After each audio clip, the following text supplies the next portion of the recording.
Hello and welcome to our Learn Python series. In this lesson, we are going to talk about what are Python functions, why do we need them, how are functions defined, and how are functions used, and then we will see them in action. So let's just do it. You have performed the data analysis, then you did the data visualization, presented your report to the teacher, and teacher says, good job, I like it. And now I would like you to perform the same analysis for 50 classes, and here are the data files for 50 classes, and these are the names. And now you're thinking, do I have to write the same code 50 times for data for the 50 classes for which the data have been given to me? And then you start looking at the code, and then you say, what what what steps did I do for this data analysis? You say, I initialize the variables, then I read the file, and then I process the data, then I analyze the data for class frequency, then I showed the pie chart, then I showed the bar chart, then I showed the horizontal bar chart, then we did show the marks distribution histograms, then we showed the attendance histogram, and then we printed the footer.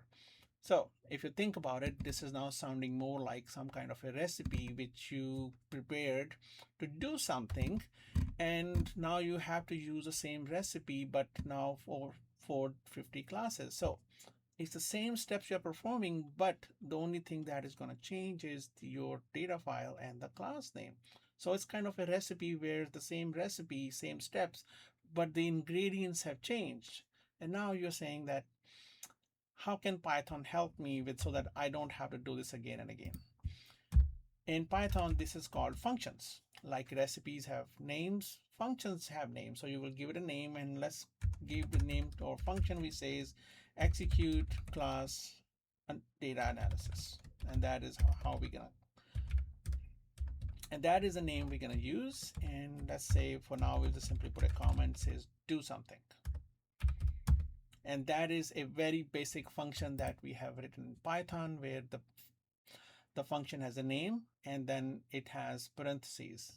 At this point, we don't have anything inside the parentheses. We will talk shortly about it. And then you say, okay, now you have a recipe or a function. How do I use it? So all you say is that I am going to call this function. And that is the basic Python function. And how do you use it? Don't worry about the red squiggly under it. It is an error, but we will fix this. But I just want to show you what the basic is. For now, we will say that we want this recipe to print, say, class report. Now you can see that we did that and execute this. And now you can see that our basic function, which is printing just one line class report, and it is called. When you were looking at your code, you were saying, here are all the steps I'm performing. The only thing that has changed is the ingredient. So how do I tell my class, how do I tell my function or the recipe these, and how do I provide it? So these are called class arguments. Let's start with passing the class name as argument or the ingredient. Now I'm gonna try to run it, and you see that it is an error. The error says missing required argument. So think about it, that you have a recipe, you're trying to use it, but not providing the ingredients for it. The recipe is gonna say, please give me the ingredients. And the same thing here, that you said that this function is expecting a class name argument, but you did not give the class name argument. Let's give this argument or the ingredient and now run it. Now you see everything is happy, it printed. But the only thing that did not happen is that your function or the recipe has not used the ingredient or the argument class name. So how will it use it? Now that it has it, we are going to append this class name. Now, so you can see that now your function is using the argument that you have given. There can be cases that where you don't even know what the class name is, but you still have to print it. This is called passing a default, giving it a default value. What that is saying is that if the function argument class name is not given any value, I want you to use class X as the ingredient, or that is going to be the class name. Now we're going to call this function without giving the class name. And now you can see, since I did not give the class name, it has printed class X. What happens if I call the same function, let's say twice? You can see that it has executed this twice, the same line. We passed it without passing the class name. Now class X has been printed twice.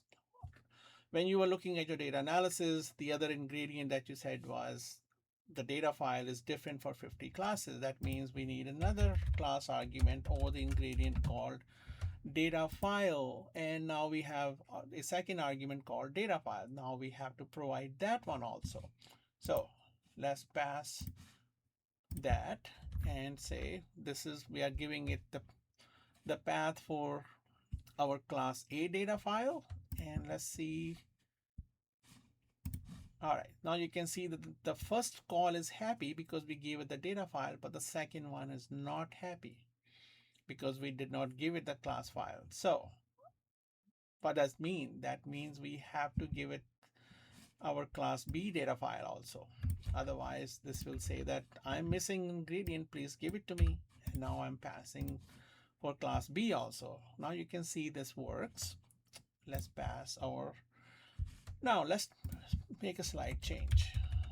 The first argument I'm going to say is class A. And for the second call, I'm going to say class B. Let's execute it. See what happens. You see that it says class report, then it has the file name, but that is not correct. What we were expecting was not the file name to be printed, but the class name. Why did that happen? Because in our function, the argument, the data file was in position 1 and the class name was at position 2. When you called the function, you passed the class name in position 1. The recipe does not know. All it knows is that the first bag that somebody's going to give me is data file, and the second bag is going to be class name unless something different is done about it. So how do we fix this? Now you can, this is called, now we will tell, when we call this function, we will say that the first argument I am giving you is the class name and the second argument is data file. Let's see if now you can see that for the class A's data, this thing is fixed. Now it is correct, says class report. And now we will do the same thing for our second call to this function.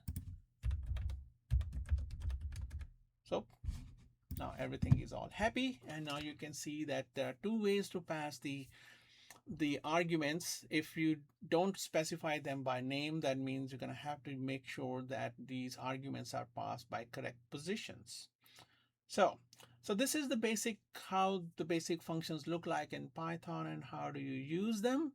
And now you can see that we will enclose the whole execution of our analysis into our class function. And then we will call this function 50 times, 100 times, 1,000 times, how many times you want to perform the analysis with different set of data. These functions are not just used for printing or executing some things. These functions, the Python functions, can be used for more.